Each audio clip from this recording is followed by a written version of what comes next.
Without a doubt, anyone who breathes loves Bluey, regardless of age. Chip, chip, chip, chip. But have you ever noticed that there are some incredible background stories being told throughout the more than 150 episodes of the Little Blue Dog show? And I was just shuffling around. One of the examples is what happens with Mr. Monkey Jocks, the toy the Healer sisters don't want to donate. His story begins with Bluey asking Bandit to buy 3 new toys, and that makes Dad a little annoyed. During the house cleaning, Bandit realizes his daughters have too many toys, so he decides to donate some of them. At the end of the episode, we find out that the cloth monkey ended up in the hands of a little puppy at a hospital. We see his mom take out Mr. Monkey Jocks, saying she bought it at a thrift shop. But if you think carefully, you'll remember that this mom who gives her sick son the toy has appeared in another Bluey episode. She's the toy shop assistant where Bandit and the girls go in the Quiet Game episode. The irony here is that Bandit probably bought Mr. Monkey Jocks from her, and now she and her son own it. We also discover the little dog is in a hospital, though it's unclear whether it's a serious illness or just a routine stay. Perhaps we'll learn more about him in the background stories likely to appear in Season 4. The shop assistant's puppy seems so happy, just as we are thrilled to have you here with us. Get ready, because another Cinewave is about to begin. Winton's dad is a bulldog named Cornelius, and while he doesn't talk much in the series, we can piece together a lot about his life. First, in the helicopter episode, we learn that Winton doesn't know where his dad lives. He only knows that Cornelius doesn't live with his mom and has a swimming pool at his house. I know he doesn't live with my mom! This pool played an important role since, thanks to it, the Healers didn't move away from Brisbane, as we see in the penultimate episode of Season 3. But in several episodes, we can see him either sad or accompanied by women on romantic dates. In the Dance Mode episode, we see a character flirting with a dog in sunglasses near the post office. She works at the store where Bluey buys the yes/no button. However, in the Quiet Game episode, we see the same character on a date with Cornelius. Interestingly, in that same scene, Cornelius gives alms to a terrier sitting on the sidewalk. This terrier is likely the father of the 3 terrier pups who study with Bluey. What does this have to do with Cornelius? Simple. We know that later on he starts dating the terrier's mom. The pups even mention that their mom likes Winton's dad.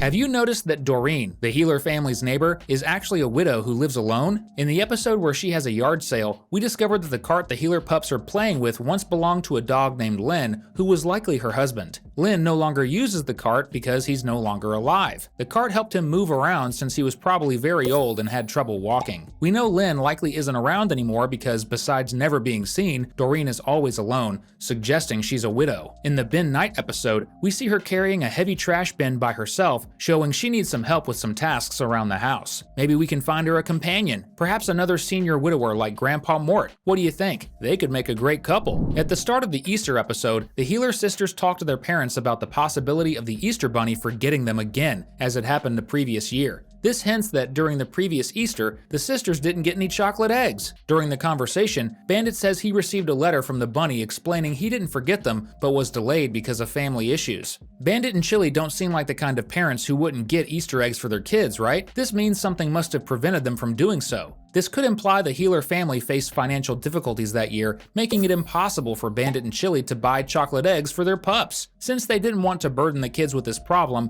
they made up a story about the bunny being busy. That's probably why, on the day the episode takes place, they decided to make Easter extra special. Do you prefer Easter chocolates or Christmas gifts? Comment #holiday so we can get to know ya. Snicker's mom is a character who appears in a few episodes alongside Chili and her friends. Like Wendy, she seems to be a single mom. In every scene, she's never accompanied by anyone who could be her husband. This is confirmed by looking at Snickers himself and comparing him to his mom. If you observe the parents, you'll notice that the kids usually resemble them, but Snickers' mom doesn't look like him, suggesting that Bluey's dachshund friend physically takes after his father, who has never appeared in the show. In the episode featuring Frisky and Radley's wedding, we see Snickers' mom sitting beside a dog with a long body, but he's not Snickers' father. Nor is he her husband, as she later tries to catch the bouquet that the bride throws. Did you know that Muffin is actually a mini digital influencer? Yes, Bluey's cousin is an internet celebrity with a toy review channel that's likely very popular. In one of the minisodes, we see that she received a toy truck as a gift from a toy company for review. As you probably know, getting something like this means she likely has a large following. This may explain why Muffin collects Starlight unicorns, which are a nod to My Little Pony. Muffin isn't the only famous figure in the Healer family. Her uncle Bandit is also highly respected. Bluey and Bingo's dad isn't just an archaeologist, he's actually Dr. Bandit Healer. In an archaeology minisode, Honey's dad Marcus introduces Bandit as Dr. Bandit Healer during a lecture. And now, please welcome Dr. Bandit Healer. In this presentation, everyone's favorite cartoon dad explains that dogs evolved 4 million years ago into a species that could walk on 2 legs. Do you remember the Copycat episode, where Bluey finds an injured bird?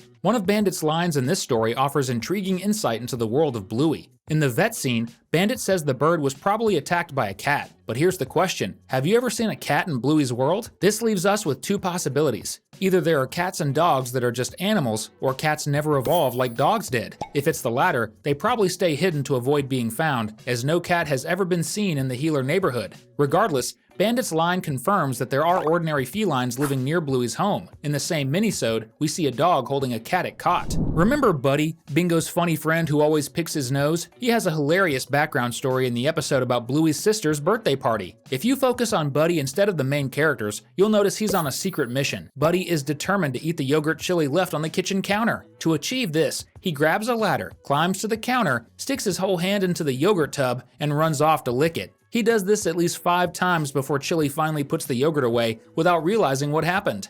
Given Buddy's nose-picking habit, the yogurt is probably ruined. Better throw it away, Mrs. Healer. Now you can take your finger out of your nose and hit the subscribe button on the channel. Don't forget to turn on the notification bell. Among the things that should definitely be thrown away at the Healer family home, Cabbage is certainly one of them. We discover in episode 46 of the first season that he can't eat sauerkraut, which is a recipe made with this vegetable. The effect he suffers from eating cabbage is constant burping, but through our research, we found out that burps are gases, and everyone knows that isn't the only way a person releases gas, right? Maybe cabbage is the big reason why Bandit is the king of stinky farts, and this episode is the answer. Bandit eats too much cabbage. Did you know that Bandit has a playground friend? Yes. In the episode Coffee, Bluey meets a dog named Winnie and her dad Fido, who just like Mr. Healer, is forced to participate in his daughter's playtime. Throughout the episode, we discover that while the girls play, Bandit builds a friendship with Winnie's dad. It takes him a while to get close to his playmate, but in the end, everything works out. We can say that yes, Bandit does have a playground friend. There is a detail that might be a clue that the Healer family may have been involved in a car accident with their youngest daughter, something that definitely didn't appear in the series, but it can be inferred by Bingo's seatbelt. In the first season, it's possible to see that the pup uses a baby seat for the back seat of the family car, and she is secured by a regular seatbelt, just like her sister. But in the following season, Ludo Studios, the producer of the series, changed this to a much more reinforced seatbelt, and it was only for Bingo, not Bluey. Bingo's seatbelt is one of those made to prevent the child from moving around and causing trouble, so we can conclude that the little pup really needed to be restrained from moving around while Daddy drives. The what? The Big Peanut. Why aren't we going to the Big Peanut? And just like Bingo, you can stay right where you are and keep watching with us. We've prepared more content for you to enjoy. See you in the next video.